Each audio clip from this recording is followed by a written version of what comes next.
Shalom, peuple de Dieu. Nous sommes lundi le 9 janvier 2023 et notre méditation du jour s'intitule « S'aimer d'abord, puis récolter ». Nous tirons notre texte dans Galates chapitre 6, le verset 7, qui nous dit ceci.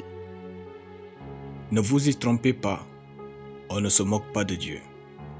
Ce qu'un homme aura sémé, il le moissonnera aussi. » Amen. C'est la loi du succès et de la prospérité. Cette loi dispose que s'aimer d'abord, puis récolter.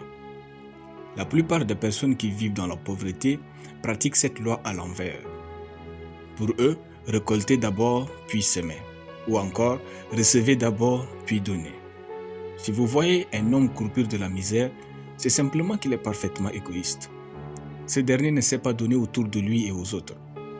Si vous voulez recevoir, donnez d'abord. Donnez d'abord aux uns et vous recevrez des autres. C'est ainsi la loi du succès et de la prospérité.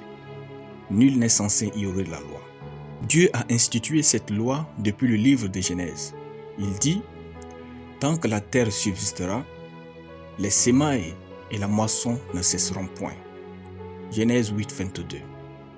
Voyez-vous, les semailles viennent toujours avant la moisson. Vous ne recevez pas parce que vous ne donnez pas.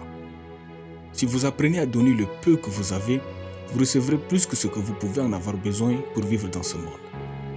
Par exemple, il y a déjà quelques années, j'ai appris à donner des cravates autour de moi. J'ai remarqué que je recevais plus que ce que je peux en avoir besoin pour utiliser. Dieu nous a bien dit, tout ce que vous voulez que les hommes fassent pour vous, faites-le de même pour eux, car c'est la loi et les prophètes. Matthieu 7, 12. Voulez-vous que les autres vous donnent de l'argent de la part de Dieu? Alors apprenez à donner de l'argent autour de vous. Voulez-vous que les autres vous fassent plaisir? Alors apprenez aussi à le faire pour d'autres. Si vous n'êtes pas béni, ce n'est pas la faute des autres, mais la vôtre. Le précédent verset a bien dit que c'est la loi. Donc n'allons pas croire que Dieu nous fera une exception à cause de nos beaux yeux. Frères, ne vous y trompez pas, on ne se moque pas de Dieu. Ce qu'un homme aura sémé, il le moissonnera aussi.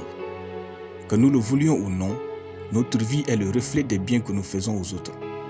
Il n'y a aucune de nos actions envers les autres que Dieu prend comme insignifiante.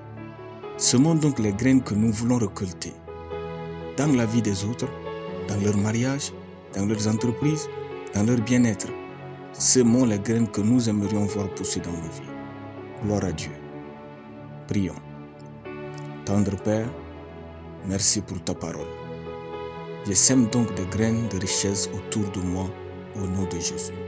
Amen. La lecture biblique en une année, Genèse chapitre 29 à Genèse chapitre 30. Soyez bénis, c'était le pain du ciel.